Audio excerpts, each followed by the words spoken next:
Well, in the last video, we got a 2D and 3D rendering space set up for our games, some test environments to manually type the stuff, and then an object that writes those instructions once we get them figured out. So that's how this playlist is going to continue. Like, go through the idea, make sure it works, and then add that to our object to actually write the game. So now that we have our rendering space, we're ready to get some stuff ready to render. So I've picked some software. I'll be using Inkscape. This is an open source software. It's written in C++, but it will accept plugins written in Python. So we'll probably make some of our own plugins along the way. And I'm going to do a tutorial about at least a getting started tutorial in this. So our 2D images, for the most part, will be handled in Inkscape, and it draws SVG graphics, and then quickly exports PNG images. So with SVG, we have a lot of control over it. We're able to keep all our layers separate and things working with vectors, and that will work very nicely for skeletal type animations, which if you haven't seen those before, I've chose this Python library, Cocos 2D. We'll install that with pip when we get ready for it, but that's the one where we draw just one image and then give it sort of a bone structure, and then we move the bones around and the computer fills in the gaps, and our animations are done by just moving the bones of our character around, and it moves the little image mesh with it, which is also how 3D animations work, just with 3D instead of 2D. And for that, I'm going to use Blender 2.9. Blender is written in Python, so we can add any plugins to fit our needs along the way for that. But that's the one we'll be using, Blender for 3D stuff, and you can just download it from blender.org. Inkscape for 2D stuff, and you can just download it from inkscape.org. Both of them are free open source software.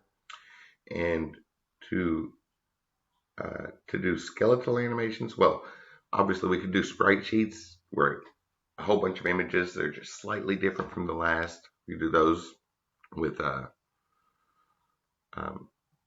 Inkscape, kind of obviously just draw a bunch of pictures that are just only slightly different.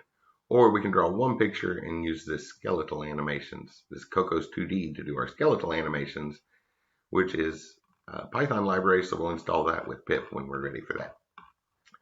So that's our softwares we'll be using. I'll go ahead and set up a new folder here called Images to get ready for that, because the next couple tutorials are going to be getting started in each one. I'll also be using Microsoft Paint.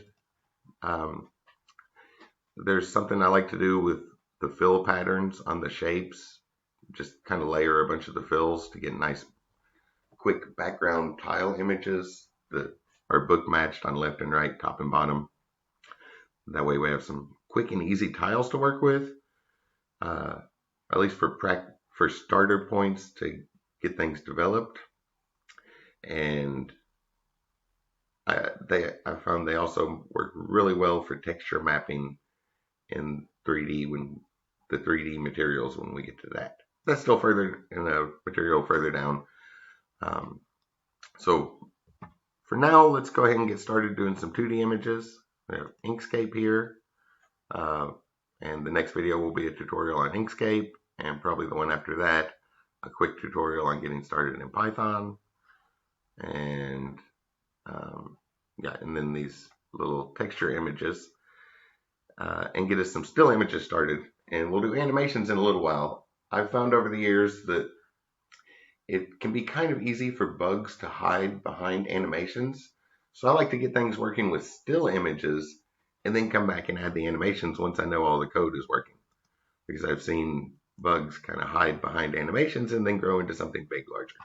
So the next couple of videos, I guess, are going to be getting started with this texture thing I do in Microsoft Paint, and then Inkscape and Blender to get our 2D and 3D images together.